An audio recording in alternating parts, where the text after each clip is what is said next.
রেজওয়ানা ইসলাম আমার বান্ধবী।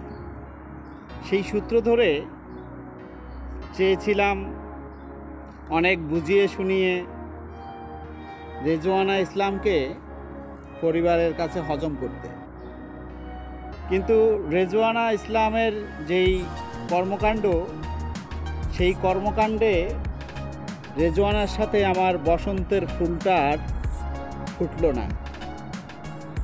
রেজওয়ানা আর আমার সম্পর্কের এখানেই হয়তো ইতি টানতে হলো।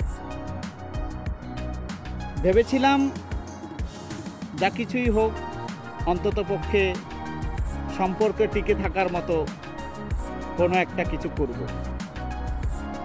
কোনো কিছু গোপন রাখব।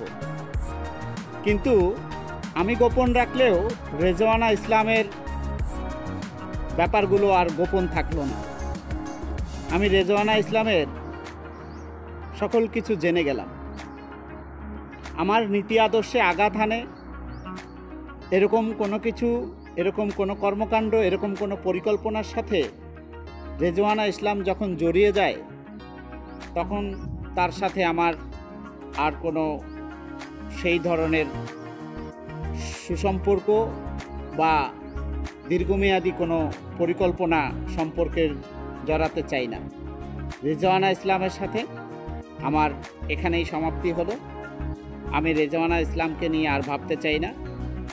রেজওয়ানা ইসলাম যে ইউএসএআইডির যে ফান্ডিং, সরকার পতনের ফান্ডিং, ছাত্র হত্যার সাথে জড়িত, এবং 5 আগস্ট পরবর্তী সরকার পতন হওয়ার পর যে হত্যাকাণ্ডগুলো এখনও পর্যন্ত তাদের নেতৃত্বে হয়েছে, সে সকল নেতৃত্বের যা কিছু ঘটনা আছে, সকল কিছু রেজওয়ানা ইসলাম সহ এদের সাথে যারা জড়িত, ইউনুস গং যারা, ইউনুসের এই পরিকল্পনায়, ইউনুসের সহায়তায় এই প্রায় 400 কোটি টাকার এই ফান্ড, $29 মিলিয়ন, এই ডলার রেজওয়ানা ইসলাম এবং বদির হাতে এসেছে।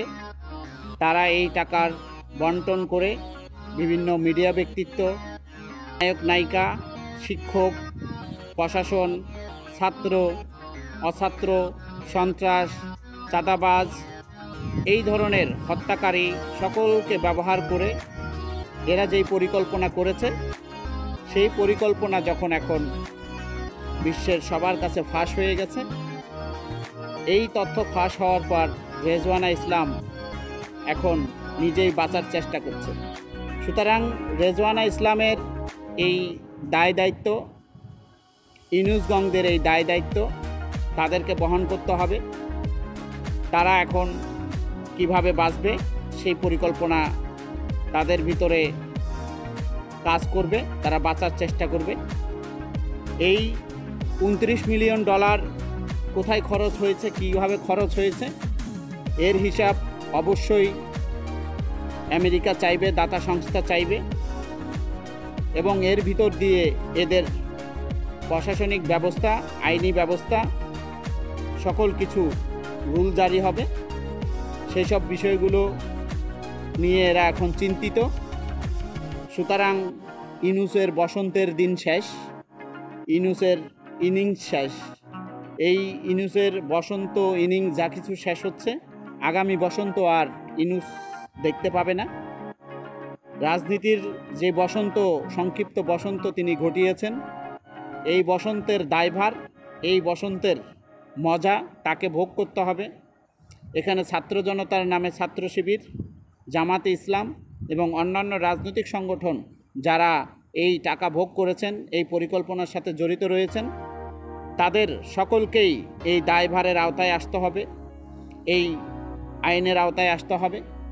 পুলিশ হত্যা সহ সাধারণ মানুষ হত্যা, এবং এখানের ভিতরে আপনারা দেখবেন সাধারণ মানুষের সাথে সংখ্যালঘু হত্যা সহ রাজনৈতিক নেতাকর্মীদেরকে, আওয়ামী লীগের নেতাকর্মীদেরকে যতগুলো এই পর্যন্ত হত্যাকাণ্ড হয়েছে, সকল হত্যাকাণ্ড দায়ভার এদেরকে নিতে হবে।